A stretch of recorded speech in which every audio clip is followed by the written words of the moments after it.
Hallelujah. I praise the name of the Lord. Nasifu jina la Bwana. I worship the name of the Lord. Ninatukuza jina la And I Bwana. thank God because of this opportunity Namshukuru Mungu kwa sababu ya nafasi hii that He has given unto us, ambayo ametupa that we may listen to His word. ndio tukaweze kusikiza neno lake. There is power in the word of God. Kuna nguvu katika neno la Mungu. There is anointing in the word of God. Kuna upako katika neno la And Mungu. this is the reason why Na hii ndio sababu we are gathered in the house of God, ndio tumekusanyika katika nyumba ya that we Bwana. may hear the mind of God. Ndio tusikize mawazo yake Bwana. Therefore I want us to pray together, Kwa hivyo nataka tukaombe pamoja that we may start our service ndio tukaweze kuanza ibada in the yetu name of Jesus. katika jina la I Yesu. request each and every one of us Nitauliza kila mmoja wetu close your eyes, tukaweze kufunga macho that we yetu may have a word of prayer ndio tukawe na neno la before maombi we read the word of God. kabla tusome neno lake Bwana. Father, in the name of Jesus, Baba, katika jina la I Yesu thank you this moment of time. ninakushukuru wakati I huu, thank you because of your presence. ninakushukuru kwa uwepo In the wako mighty name of Jesus. katika jina la Yesu. Father, I pray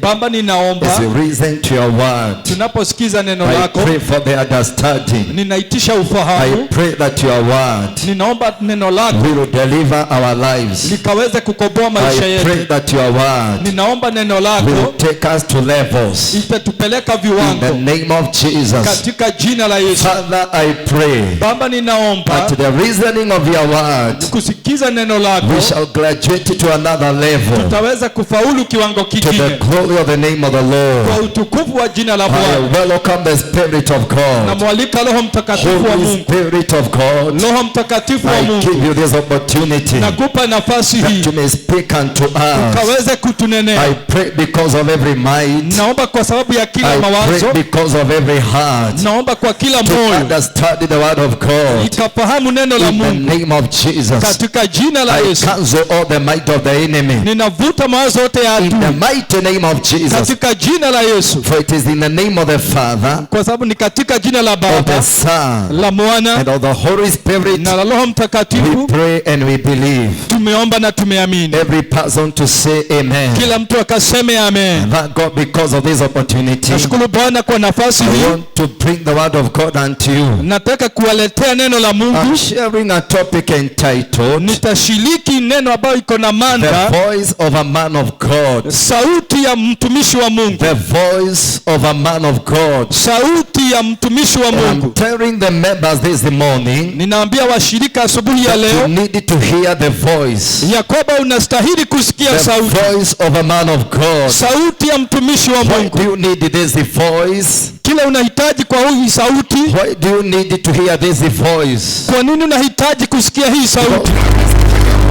Sababu kuna nguvu That is hidden in the voice. ambayo imefishika katika The sauti. voice of a man of God. Sauti ya mtumishi wa There Mungu. is an anointing Kuna upako that is hidden ambao in the umefishika voice of a man of God. katika sauti ya mtumishi wa And Mungu. this anointing Na huu upako cannot be gotten elsewhere. haiwezi patikana mahali pengine Go to popote. Mombasa, Uende you will Mombasa, not get this anointing. hautapata huu Go upako. to Kakamega, Uende you will Kakamega, not get this anointing. hautapata huu It upako. is only in the voice. Ni katika tu sauti, It is hidden in the voice. imefishika katika Not sauti. the voice of anybody else. Sio sauti ya kila mtu mwingine Not the yote, voice of your grandmother. sio sauti ya nyanya Not yako, the voice of your grandfather. sio sauti ya babu Not yako, the voice of your auntie. sio katika sauti ya It is the shangazi voice yako, of a man of God. lakini katika sauti ya The mtumishi wa voice Mungu. of a man of God. Sauti ya mtumishi wa It is Mungu the voice of God. ndiyo sauti ya Mungu.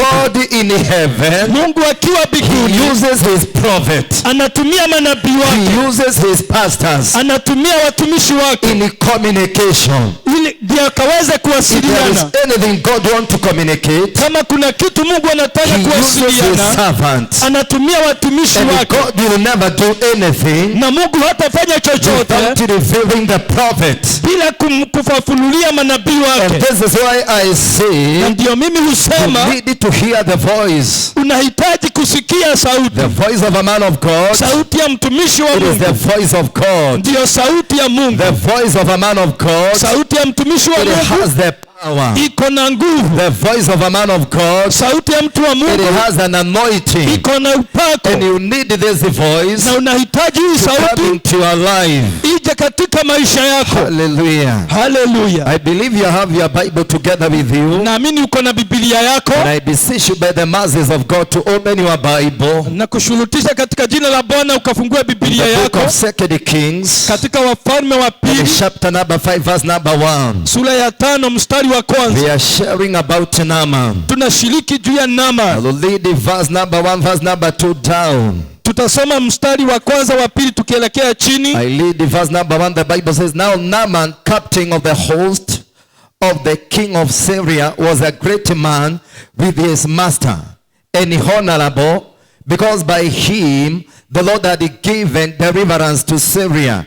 He was also a mighty man of valor, but he was a raper. Basi Naamani, jemedari wa jeshi la mfalme wa Shamu, alikuwa mkubwa mbele ya bwana wake na mwenye kuheshimiwa, kwa sababu kwa mkono wake Bwana alikuwa amewapa Washami kushida. Tena alikuwa mtu hodari wa vita, lakini alikuwa mwenye ukoma. Verse number 2, the Bible says, And Syrians had gone out by companies and had brought away captive out of the land of Israelite a little maid, and she waited on Naaman's wife. Mstari wa pili, na Washami walikuwa wametoka vikozi, wakachukua mfungwa mmoja, kijana mwanamke kutoka nchi ya Israeli, naye akamhudumia mkewe Naamani. Verse number 3, the Bible says, She said to her mistress, If only my master would see the prophet who is in Samaria, he would cure him of his leprosy. Mstari wa tatu, akamwambia bibi yake, laiti bwana wangu angekuwa pamoja na yule nabii aliyeko Samaria, maana angemponya ukoma wake. Verse number 5, the Bible says, And the king of Syria said, Go, and I will send a letter to the king of Israel.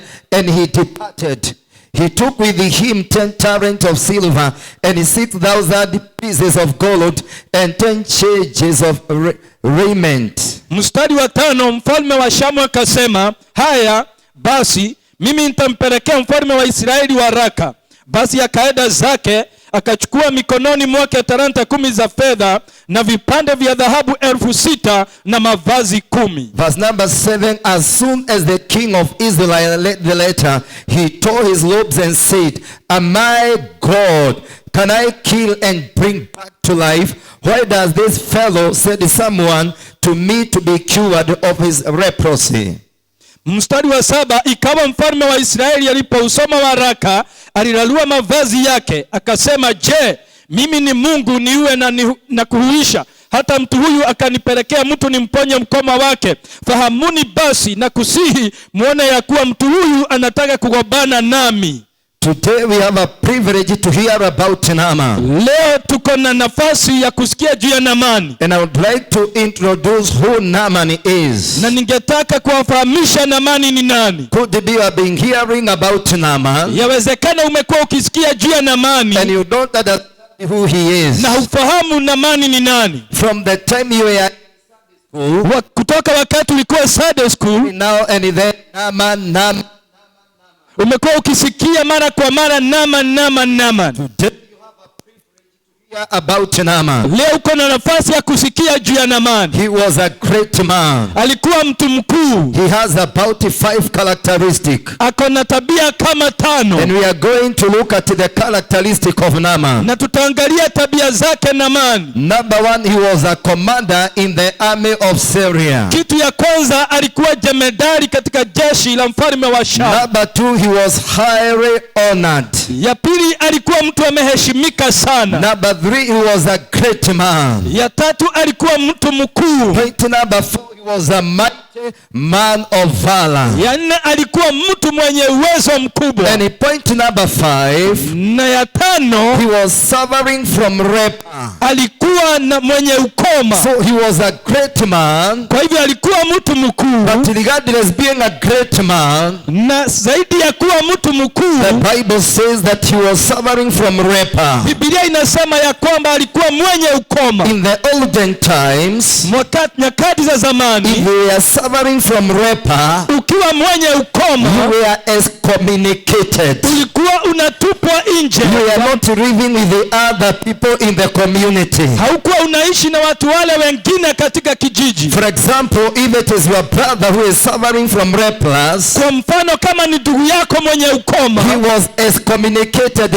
outside the city. alikuwa anatupwa nje ya mji. It was a bad disease. Ulikuwa ugonjwa mbaya. And now I can see Naaman. Na sasa naweza kumuona He is a Naamani great man in the government. ya kwamba ni mtu mkuu katika He is a serikali, commander in the army of Syria. ni jemedari wa jeshi la mfalme He wa is Shamu, highly honored in the government. ni mtu ameheshimika sana It's serikali. like today we have people that are honored in the Ni government. kama leo tuko na watu wameheshimika katika You know serikali. them, they are there in the government. Unawajua wako pale katika serikali. We have our DP, he is honored in the government. Tuko na makamu wa rais ameheshimika katika He is serikali. highly honored in our country, that is Kenya. Ameheshimika sana katika taifa letu la Kenya. So Naaman was like that. Kwa hivyo Naamani alikuwa hivyo, But there is one problem lakini kuna shida moja that was bringing Naaman down. iliyokuwa inamshusha Naamani. Even though he is highly exalted, Hata kama aliheshimika sana, even though he is famous in the land, hata kama alikuwa amesifika sana katika mji, even though he was known in Syria, hata kama alijulikana Shamu there yote, is one problem kuna shida moja that was bringing this man down. iliyokuwa inamshusha He huyu was mtu. suffering from leprosy, Alikuwa mwenye ukoma, and he was disturbed. What am I going to do? ilikuwa inamsumbua atafanya nini. And every now he is full of fear. Kila wakati alijawa na Am uoga, I going to survive? nitaweza kuishi? I know many of my friends, Najua marafiki wangu wengi they have died of the same disease. wamekufa kutokana na They ugonjwa have ule been ule, buried from the same disease. wamezikwa kutokana na ule They ugonjwa, have gone to the tomb of forgotten. wameenda katika kaburi na kusahaulika, They have been forgotten forever wamesahaulika milele because of the same kwa disease. sababu ya ule So ugonjwa. Naaman is full of fear. Kwa hivyo Naamani amejawa What na am I uoga, going to do? nitafanya nini? And this man was rich. Na huyu mtu alikuwa tajiri, Somebody who is in a high level in the government. mtu ambaye ako na kiwango kikuu katika serikali, Is somebody that finances, there was no problem. ni mtu ambaye kifedha hakuna shida, Financially, Naaman was stable. kifedha alikuwa amedhibitika. Even the government could support him. Even the government could take him to the hospital. Hata serikali ingeweza kumpeleka hospitalini. Hallelujah. Haleluya! There's a problem here. Lakini kuna shida He hapa, is suffering from ni leprosy. mwenye ukoma. There is no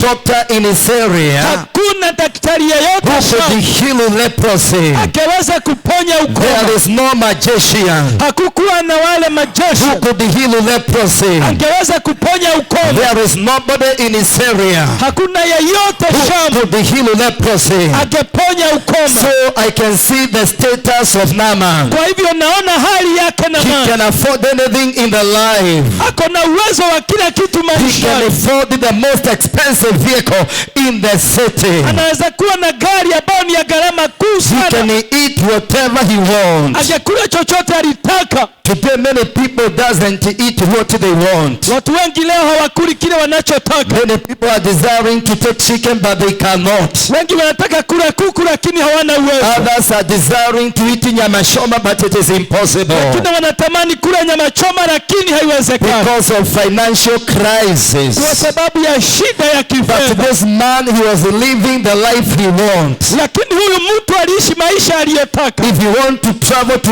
any country in the world, he could travel. Akitaka kutembea nchi yoyote ulimwenguni anatembea, Because finances was not a problem, was not a bother unto his life. kwa sababu fedha haikuwa shida katika maishani But mwake. there was a major problem that appeared in his life. Lakini kulikuwa na shida kubwa katika maisha yake. There is nothing that could heal the leprosy. Hakuna chochote kingeponya ukoma. His money could not heal the leprosy. Pesa yake haigeponya ukoma. There was no doctor could heal the leprosy. Hakuna daktari angeponya ukoma. Take this man to Kenyatta Hospital. Hata Kenyatta Hospital He could haigeponya. not be cured of leprosy. Hangeponywa ukoma. Take this man to Baghdad Hospital. Peleka huyu mtu Baghdad He Hospital. could not be healed of the leprosy. Hangeponywa ule ukoma. And so the man is there. Na kwa hivyo huyu mtu ako pale. Every now is disturbed.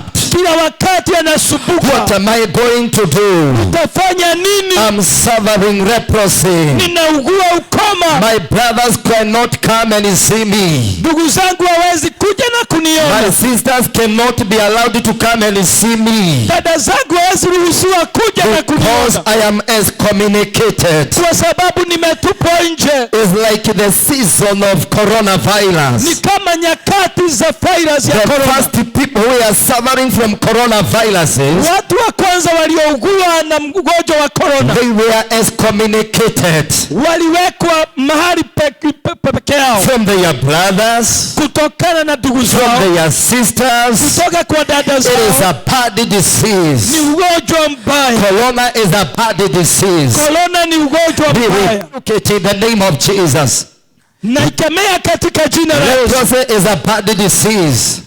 Ukoma ni ugonjwa mbaya. We rebuke it in the name of Jesus. Na ikemea katika jina la Yesu. Now this is Naaman who is disturbed every now and then. Sasa huyu ni Naamani ambaye anasumbuka wakati wote. He is disturbed. He is disturbed. What am I going to do? Ni mtu ambaye anasumbuka, atafanya nini? What am I going to do because of this disease? Nitafanya nini kwa sababu ya huu ugonjwa? And the Bible says Na Biblia inasema there is a house girl kuna kijana mwanamke who was taken captive from Israel. ambaye alishikwa akiwa mfungwa kutoka And Israeli, she told her mistress, na akamwambia mke wake, na there is a man of God. kuna mtu wa Mungu. I love this, Pastor Moshili. Niko na hii mchungaji Moshi. There is a man of God. Kuna mtu wa Mungu, There is a prophet of God kuna nabii wa Mungu in the land of Israel. katika nchi ya If Israeli. only he can get an opportunity Kama anaweza pata and nafasi speak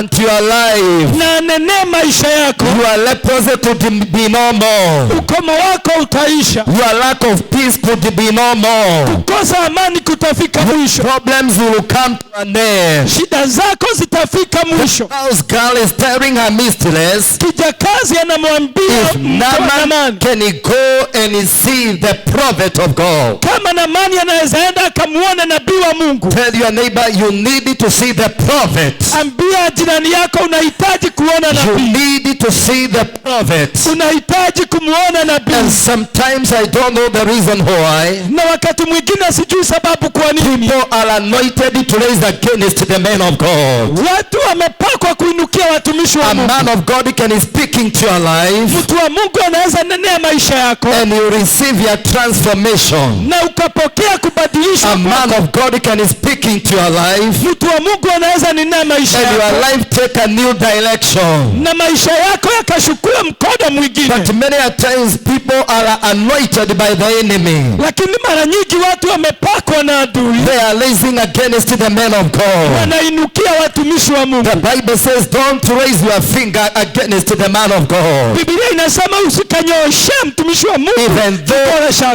though he is the way he is. hata kama ako vile alivyo. Don't raise your finger against the man of God. Usimnyoshe kidole chako mtu wa Because Mungu, he represents God. kwa sababu anasimamia Mungu. If I am here, God will not come. Kama siko hapa, Mungu hata, Because I am representing heaven. maana nasimamia mbingu. When the man of God is started, he represents heaven. Wakati mtu wa Mungu anasimama, anasimamia When the mbingu. man of God, Apostle Peterson, is sharing the word of God, Wakati mtumishi Peterson anashiriki na I am Mungu, representing heaven. nasimamia mbingu. Heaven is together with us. Mbingu iko pamoja nasi, The angels of heaven are together with us. malaika wa mbinguni wako pamoja The nasi, praise of and worship of heaven are together with us. Kusifiwa kwa mbinguni kuko I am pamoja nasi. representing heaven. Nasimamia mbingu. Therefore, brethren, listen to me. Kwa hivyo wapendwa, The nisikize. presence of God is together with us. Uwepo wa Mungu uko pamoja nasi. So we need to honor the men of God. Kwa hivyo tunahitaji We kuheshimu need watu to wa Mungu. respect the men of God. Tunahitaji kuheshimu They watu wa Mungu. represent God here on earth. Wanasimamia Mungu hapa Don't duniani. joke with the men of God. Usiwachezee watu wa They Mungu. carry the mantle of God. Wanabeba upako wa So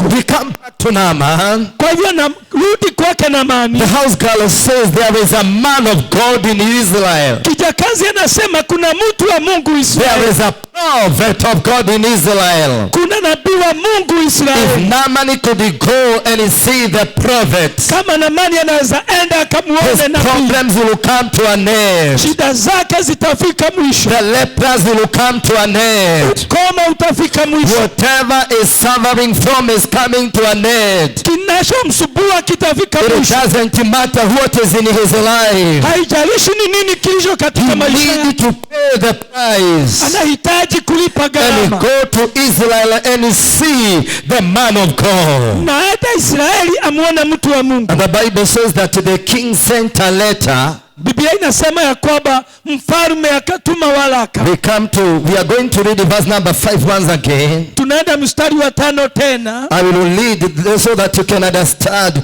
what I am telling the church. Na tutasoma ndio tuelewe kile naambia kanisa. Verse number 5 says, and the king of Syria said, go and I will send a letter to the king of Israel. And he departed. He took with him 10 talents of silver and 6,000 pieces of gold and 10 changes of raiment. Mstari wa 5 unasema, mfalme wa Shamu akasema, haya basi mimi nitampelekea mfalme wa Israeli waraka. Basi akaenda zake, akachukua mikononi mwake talanta 10 za fedha na vipande vya dhahabu 6,000 na mavazi 10. We come to verse number 7. As soon as the king of Israel read the letter, he tore his robes and he said, am I God? Can I kill and bring to life? Why does this fellow send someone to me to be cured of his leprosy? Mstari wa 7, ikawa mfalme wa Israeli aliposoma waraka, alilarua mavazi yake akasema, je, mimi ni Mungu niwe na kuhuisha? Hata huyu mtu akanipelekea mtu nimponye ukoma wake. Fahamuni basi na kusihi muone ya kuwa mtu huyu anataka kugombana nami.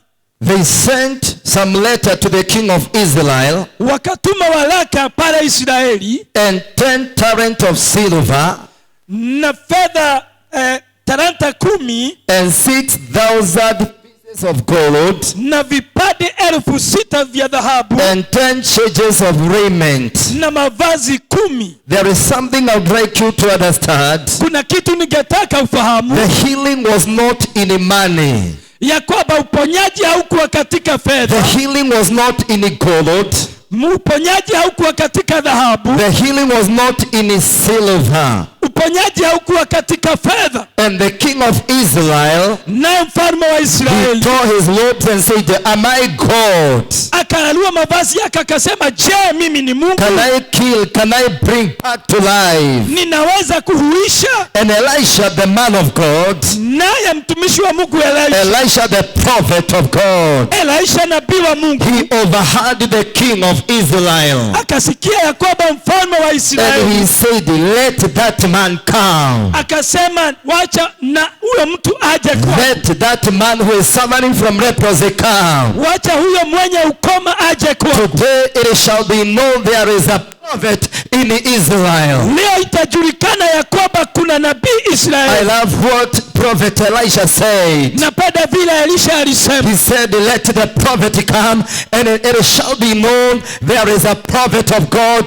There is a prophet of God. There is a prophet of God in Israel. akasema wacha mwenye ukoma aje na itajulikana ya kwamba kuna nabii Israeli, kuna nabii Israeli. You know, sometimes we have fake prophets of God. Unajua wakati mwingine tuna manabii mbadia wa Mungu. We had the prophets of angry. Tulikuwa na manabii wa Baali. But Elisha said, it shall be known, they will know there is a prophet of God in Israel. Lakini Elisha akasema itajulikana ya kwamba kuna Mungu, mnabii wa Mungu Israeli. Naaman needed somebody. Naaman needed a prophet of God. Naamani alihitaji nabii wa Mungu. He had all the money but could not heal his life. Alikuwa na fedha yote lakini haigeponya ukoma. He had all the wealth but could not heal his life. Alikuwa na utajiri wote lakini haugeponya maisha. He needed a man of God. Alihitaji mtu wa Mungu. Could be you are there, you are like a Naaman. Yawezekana uko pale wewe ni kama Naamani. You have tried this for many times. Umejaribu haya mara mingi. You have tried to take money from the bank.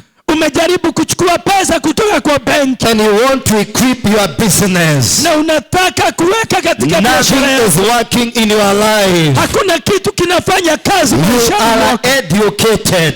Uko na masomo. You have the diploma. Uko na diploma. You have the PhD. Uko na PhD. You have the masters. Uko na master. You have the degree. Uko na degree. You have tried many things. Umejaribu mambo But mengi. nothing is working in your life. Lakini hakuna kinachofanya You are kazi like katika maisha you yako. are like Naaman. Wewe ni kama Naamani. He tried the money. Alijaribu It is pesa. not working. Haifanyi kazi. He tried the possession Akajaribu that utajiri. he had in the government. Alikuwa nayo alikuwa na nafasi, alikuwa nayo serikali. It is not working. Haikufanya There are kazi. times you need to see the man of God Kuna wakati unahitaji kuona that mtu wa he can Mungu. speak into your life. Ndio akanenea maisha yako. And he said, let that man come. Elisha akasema wacha huyo mtu aje. He can speak in confidence. Alikuwa na ujasiri. The prophet of God Elisha said he has gone to many places. Na Elisha nabii wa Mungu akasema ameenda mahali kwingi. But today it shall be known there is a prophet of God in Israel. Lakini leo itajulikana kuna nabii wa Mungu Israeli. I want to lead us the scripture here. Nataka tukasome andiko hapa. Verse number 8. Mstari wa 8. We lead it together. Tusome pamoja. When Elisha, the man of God, heard that king of Israel had torn his robes, he sent him this message. Why have you torn your robes? Make the man come to me, and he will know there is a prophet of God in Israel. Mstari wa 8, ikawa Elisha yule mtu wa Mungu aliposikia kwamba mfalme wa Israeli amealalua mavazi yake, ndipo akatuma mtu kwa mfalme akisema, bona umealalua mavazi yako, na acha sasa kwangu mimi, naye atajua ya kuwa yuko nabii katika Israeli. Verse number 10, Elisha sent a messenger to say to him, go wash yourself 7 times in the Jordan, and your flesh will be restored, and you will be cleaned. Na mstari wa 10, naye Elisha akampelekea mjumbe akisema, enenda ukaoge katika Yordani mara 7 na nyama ya mwili wako itakurudia, nawe utakuwa msafi. The Bible says in verse number 11, but Naaman went away angry, and he said, I thought that he would surely come out to me, and he stood and he called on the name of the Lord his God, and he waved his hand over the spot, and he cured me of my leprosy. Mstari wa 11 Biblia inasema, lakini Naamani akakasirika akaondoka akasema, tazama nilidhania bila shaka atatoka kwangu na kusimama na kuomba kwa jina la Bwana Mungu wake na kupitisha mkono wake mahali penye ugonjwa na kuniponya mimi mwenye ukoma. Number 12 of the Bible says, are not Abana and Ephapa reapers of Damascus better than all the waters of Israel? May I not wash in them and be clean? So he turned and went away in a large or angry. Mstari wa 12, je, Abana na Faripari mito ya Dameski si bora kuliko maji yote ya Israeli? Je, siwezi kujiosha ndani yake na kuwa safi? Akageuka akaondoka kwa hasira. We are reading about Naaman. Tunasoma kulingana na Naamani. The servant of God told Naaman, go and wash yourself 7 times. Mtu wa Mungu akamwambia Naamani, enenda ukajichovye mara 7 And Yordani. Naaman was very ugly, Naamani naye akakasirika sana, because the river of Jordan was very dirty. kwa sababu mto wa Yordani ulikuwa mchafu sana. And Naaman say, don't we have greater rivers in our praise, in our country. Naye Naamani akasema, je, hatuna mito misafi katika nchi yetu? Naaman says we have Abana and Vapa, best rivers in Damascus. Naye Naamani akasema, tuna Abana na Faripari, mito mizuri ya Dameski. The spirit of opposition. Ile roho ya upigamizi. The spirit of opposition. Roho ya kupinga. If there is anything that is resisting people to receive their miracles, kama kuna kitu kinazuia watu kupokea miujiza yao, if there is anything that is resisting people to receive their deliverance and healing, kama kuna kitu kinazuia watu kupokea uponyaji wao na ukombozi it wao, is the spirit of opposition. ni roho ya kupinga. You are anointed to oppose. Umepakwa kupinga. When the servant of God speaks a word, Wakati mtumishi wa Mungu ananena every neno, now you are opposing the man of God. kila wakati unapiga mtu wa Mungu. The man of God represents God in heaven. Mtu wa Mungu anasimamia Mungu akiwa Listen mbinguni. to me carefully today. Nisikize kwa makini leo. Every time you oppose the man of God, Kila wakati unapiga mtu wa Mungu, you are opposing God. unapiga Mungu. Because the man of God represents God. Kwa sababu mtu wa Mungu The anasimamia man Mungu. of God is sent by God. Mtu wa Mungu ametumwa na He Mungu. is representing heaven. Anasimamia bingu. You are there opposing the man of God. Uko pale unapinga mtu wa Mungu. I wish the man of God could have said this. Nadhani mtu wa Mungu angesema haya. I wish the man of God could have said this. Natamani mtu wa Mungu angesema hivi. You are the best to correct the man of God. Wewe ndio mzuri kusahihisha mtu wa Mungu. Instead of receiving the word of God. Badala ya kupokea neno la Mungu. Voice of a man of God. Badala ya kutii neno la mtu wa Every Mungu. now you are opposing and opposing and opposing and opposing. Kila wakati wewe ni kupiga na kupiga na kupinga. Every time you oppose the man of God, Kila wakati unapiga mtu wa you Mungu, cannot receive your miracle. hauwezi ukapokea muujiza You wako. cannot receive your healing. Hauwezi ukapokea uponyaji You wako. cannot be uplifted. Hauwezi ukainuliwa. You cannot be delivered. Hauwezi ukakombolewa. As long as Naaman was resisting Elisha, the prophet of God, Wakati wote Naamani alimpiga mtu wa Mungu Elisha, he was not cured of his leprosy. hakuponywa ukoma wake, Until one person told Naaman, mpaka mtu mmoja akamwambia Naamani, if he could have told you to bring a great thing, couldn't you have done what the man of God has said? angekuambia ufanye jambo kubwa, si ungelifanya. The man of God was not interested in money. Mtu wa Mungu hakuwa anatamani fedha, He was not interested in talent of silver and gold. hakuwa na tamani ya fedha na dhahabu. He was telling Naaman, go to Jordan and dip yourself 7 times. Anamwambia Naamani, enda Yordani ujishovye mara 7. It's like foolishness. Ni kama ujinga. Sometimes we speak things in the altar. Wakati mwingine tunanena mambo They katika look madhabahu, like foolishness. yanaonekana kama ni ujinga. Listen to me carefully. Nisikize kwa When makini. you receive that foolishness, Unapopokea huo your ujinga, miracle is hidden there. muujiza wako umefishika. Your healing is hidden there. Uponyaji wako umefishika pale. Whatever you need from the Lord is hidden there. Chochote unahitaji kwa Mungu kimefishika pale. Elisha the prophet of God is telling Naaman, go and dip yourself 7 times. Elisha anamwambia Naamani, enda ujishovye mara 7. This is full of foolishness. Hii inaonekana ni ujinga. You go to the river the first time, Uende kwa mto mara ya kwanza, you come out, utoke, you come back the second time, ujishovye then you come out of the river, tena utoke kwa the third mto time you go to the river, mara ya 3, then you ujishovye, come out, then alafu the utoke fifth time you go to the river. mara ya 5, ujishovye. Is the total foolishness. Hii ni ujinga mkamilifu, But the healing is in that foolishness. lakini uponyaji umefishika Your katika miracle ujinga. is hidden in that foolishness. Muujiza wako umefishika katika Receive the ujinga huu. the man of God. Pokea ujinga wa mtu wa Mungu. Receive it, receive it, receive it. Pokea, pokea, pokea. Obey the voice of a man of God. Tii sauti ya mtu wa Mungu. Because your destiny is hidden there. Kwa sababu hatima yako imefishika Your hapo. promotion is hidden there. Kuinuliwa kwako kumefishika hapo. The man of God can tell you something. Mtu wa Mungu anaweza kuambia jambo. I want you to buy a bass speaker. You buy a new brand bass speaker. Nataka ununue hii speaker mpya. We are opening a new church in Thika town. Tunafungua kanisa mpya katika mji wa Thika. When you buy a brand new bass speaker, ukinunua speaker mpya ya bass, it is the starting point of your life. Huo ndio utakuwa mwanzo wa maisha. Your life takes another channel. Maisha yako yanachukua mkondo mwingine. But you start complaining. Listen to the man of God. Listen to the so-called the prophet of God. Unaanza kunungunika, sikia mtu wa Mungu, sikia anaitwa nabii wa Mungu.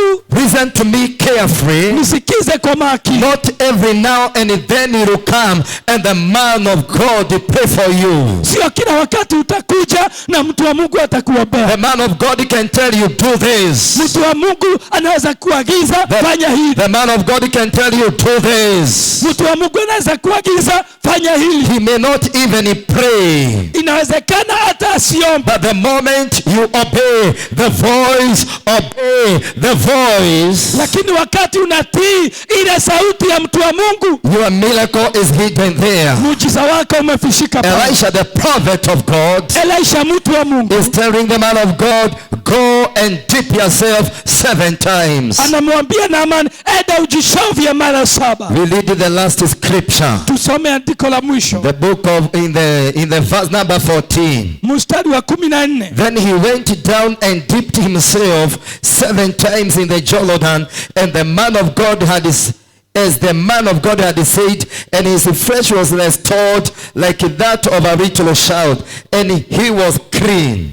Ndipo akashuka akajishovya mara 7 katika Yordani, sawa sawa na neno lake yule mtu wa Mungu, nayo nyama ya mwili wake ikarudi ikiwa kama nyama ya mwili wa mtoto mchanga, akawa safi. The Bible says the body was clean. Biblia inasema mwili ukawa safi. I request every person to stand with his or her feet. Nauliza kila mmoja akasimame kwa miguu yake. And today obey the voice of a man of God. Na leo ukatii sauti ya mtu wa Mungu. The voice of a man of God, it is the voice of God. Sauti ya mtu wa Mungu ni sauti ya Mungu. It is the same as God would come and tell you do this. Ni kama tu vile Mungu mwenyewe anaweza kuja na kuagize fanya hili. God descending from heaven, Mungu anachuka kutoka juu mbinguni, and tell you do this and this and this. na anakuagiza fanya hili na hili na hili. The same as the man of God, the prophet of God is ordering you to do this and this. Ni hivyo tu mtu wa Mungu anakuagiza fanya hili na hili.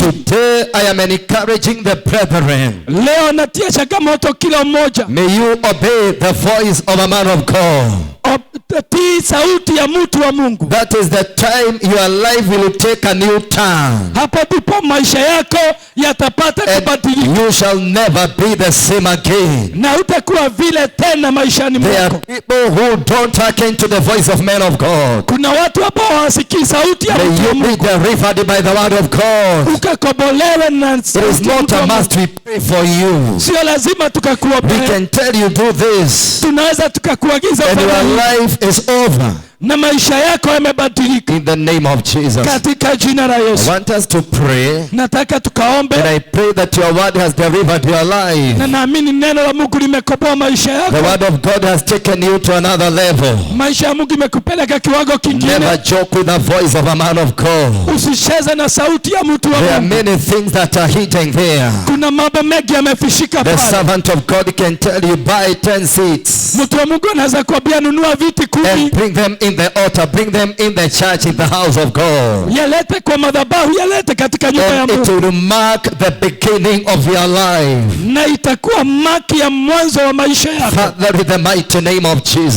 Baba, katika jina la Yesu, we thank you this moment of time. tunakushukuru wakati huu. I thank you because of every mama. Nakushukuru Bwana. I thank you because of every mzee. Nakushukuru kwa kila mzee. I pray that you may help us. Na kuomba ukatusaidie. God, I pray that you may help each and every one of us Mungu, naomba ukasaidia kila to mmoja wetu obey the voice, kutii sauti, the voice of the prophet. sauti ya nabii. Father, I pray that you may help us Baba, ninaomba to ukatusaidie embrace the voice of the prophet. tukaweza kukupatia sauti In ya the nabii mighty name of Jesus, katika jina la Yesu. I release the new grace. Ninaachilia neema I mpya, release the new grace. naachilia neema The mpya, grace to obey neema ya the kutii voice of men of God. sauti ya watu wa In the Mungu name of Jesus. katika jina la For Yesu, it is in the name of the Father, kwa sababu ni katika jina la and Baba of the Son, na la and Mwana of the Holy Ghost, na la Roho we Mtakatifu. pray and we believe. Tumeomba na tumeamini, Everybody to say amen. na kila mtu aseme In amen Jesus' name. katika jina la Yesu, amen.